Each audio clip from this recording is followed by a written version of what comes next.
Dans le cadre de la dépression, je voudrais revenir sur ces mécanismes. Alors, il faut bien comprendre que quelqu'un de dépressif, c'est quelqu'un qui, le pauvre, a été formaté enfant avec la croyance qu'il ne va pas y arriver, que ça ne sert à rien, ou alors il est né dans un conflit aussi, il est né à travers un conflit, où ses parents étaient en conflit, il y avait un conflit, donc automatiquement, ça ne lui a pas permis de voir la vie au jour d'aujourd'hui avec le verre à moitié plein.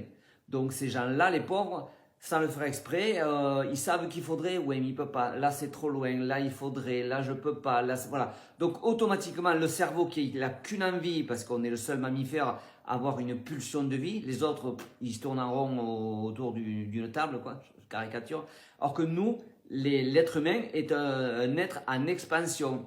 Mais si cette expansion est clivée par un mécanisme endogène qui nous dit que c'est trop loin, c'est trop grand, c'est trop haut, je ne vais pas y arriver, ça ne sert à rien, automatiquement, cette pulsion de vie est réfrénée. Donc automatiquement, le cerveau se met à broyer du noir, automatiquement. Donc bien sûr, ça provoque une maladie. Au bout d'un moment, on le voit neurologiquement, quand vous passez sous IRM ou un tracto, on voit très bien la dépression. On vous donne des benzodiazépines pour vous faire voir la vie, on ne va pas faire voir la vie sous un angle meilleur, ça on ne peut pas le changer, il n'y a que vous qui pouvez le changer en faisant une thérapie. Mais voilà, les benzodiazépines vous servent à vous rendre heureux, caricature. C'est pour ça qu'il y a plein de gens qui vont vers une addiction. Voilà, une addiction est un palliatif, c'est un antidépresseur. Les gens qui boivent, qui mangent, qui jouent, automatiquement, ce sont des palliatifs pour se rendre heureux, parce qu'ils ne sont pas heureux. Mais ils ne savent pas que l'inconscient qui a été formaté dans la petite enfance les oblige à voir la vie sous un angle régressif. Donc c'est à eux à faire une thérapie, ça s'apprend, hein, sinon ça ne servira à rien, nous on ne servira à rien les psys. Voilà, on vous apprend à justement à voir la vie sous un angle différent.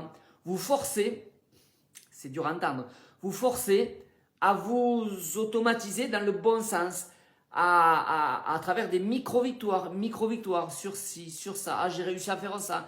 Mais comme les trois quarts des gens voudraient passer du coq à l'âne, c'est-à-dire de la dépression à l'expansion, ben les trois quarts n'y arrivent pas. Enfin, les trois quarts à 96% n'y arrivent pas, donc c'est pour vous dire. Donc il faut grandir des toutes petites étapes, des toutes petites étapes, des toutes petites étapes, des toutes petites étapes. Et petit à petit, je vois les gens, ils sortent.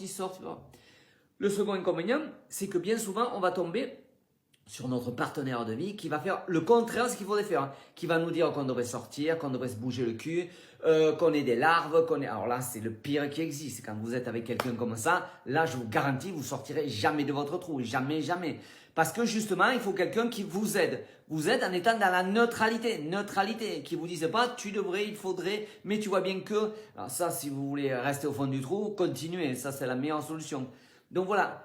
Tout ça, ce sont des maladies qu'on se provoque à nous-mêmes à travers le formatage qu'on a eu enfant, un formatage régressif.